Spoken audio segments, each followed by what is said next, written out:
Hello, good morning. രാവിലെ എഴുന്നേറ്റപ്പോൾ തന്നെ കോഫി കുടിക്കാൻ ഭയങ്കര ആഗ്രഹം. അതുകൊണ്ട് തന്നെ ആദ്യമേ തന്നെ കോഫിക്കുള്ള പാലും വെള്ളവും കൂടെ മിക്സ് ചെയ്ത് വെക്കാം എന്ന് വിചാരിച്ചു. ഇനി അത് തിളച്ച് വരട്ടെ. ആ ഒരു സമയം കൊണ്ട് നമുക്ക് ബ്രേക്ക്ഫാസ്റ്റ് റെഡി ആക്കാം. ഇന്ന് വലിയ കുക്കിങ്ങിനൊന്നും മൂടില്ല. അതുകൊണ്ട് തന്നെ ബ്രോക്കൺ വീറ്റ് ഉപ്മാ ഉണ്ടാക്കാമെന്ന് ഞാൻ അങ്ങ് പ്ലാൻ ചെയ്തു. അതാകുമ്പോൾ കറി ഒന്നും വേണ്ട, ജസ്റ്റ് ബ്രോക്കൺ വീറ്റ് എടുത്ത് വാഷ് ചെയ്ത് അടുപ്പത്ത് വെച്ചിട്ടുണ്ടെങ്കിൽ ഒരു വിസിലായ സംഭവം റെഡി. പിന്നെ അതിലോട്ട് കടുകും മുളകും മാത്രം വറുത്തിട്ടാൽ മതി. നമ്മുടെ പരിപാടി വളരെ സിമ്പിൾ ആണ്. ഓക്കെ. പിന്നെ ഇതാ നമ്മുടെ ചോറിനുള്ള വെള്ളം വെച്ചിട്ടുണ്ട് കേട്ടോ. അത് തിളച്ച് വരട്ടെ.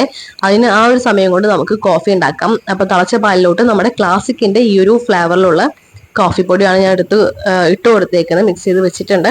പിന്നെ ചോറിനുള്ള അരിയും കൂടെ വാഷ് ചെയ്തിട്ട് വൃത്തിയാക്കി വെച്ചിട്ടുണ്ട് കേട്ടോ.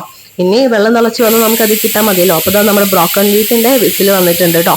ആ പ്രഷർ പോകുമ്പോഴേക്കും നമുക്ക് ഇവിടെ ചോറ് റെഡിയാക്കാം. അപ്പോൾ വെള്ളം തിളച്ച് വന്നപ്പോൾ അതിലോട്ട് നമ്മുടെ കഴുകി വെച്ച അരിയൊക്കെ ഇട്ട് കൊടുത്തിട്ടുണ്ട് കേട്ടോ. ഇനി അതൊന്ന് അടച്ചു വെച്ചിട്ട് ഒരു 10-15 മിനിറ്റ് ആകുമ്പോഴേക്കും നമ്മുടെ ഉച്ചയ്ക്കുള്ള ചോറും കൂടെ റെഡിയാവും. അപ്പൊ രാത്രിക്ക് നമ്മൾ വേറെയാണ് പ്രിപ്പയർ ചെയ്യുക. സോ ചോറ് ഉച്ചയ്ക്ക് മാത്രമാണ് കേട്ടോ ഉണ്ടാക്കുന്നത്. അപ്പൊ ഇത് കടുകും മുളകും കൂടെ വറുത്തിട്ട് നമ്മൾ ബ്രോക്കൺ വീറ്റിലോട്ട് ഇട്ട് നന്നായിട്ട് മിക്സ് ചെയ്ത് കൊടുത്താൽ നമ്മുടെ ബ്രോക്കൺ വീറ്റ് ഉപ്മായുടെ പണിയൊക്കെ കഴിഞ്ഞു.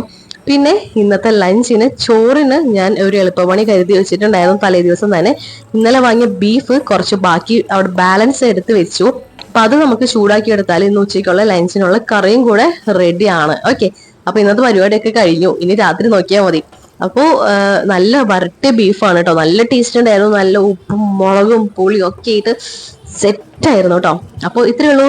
Tata, bye bye.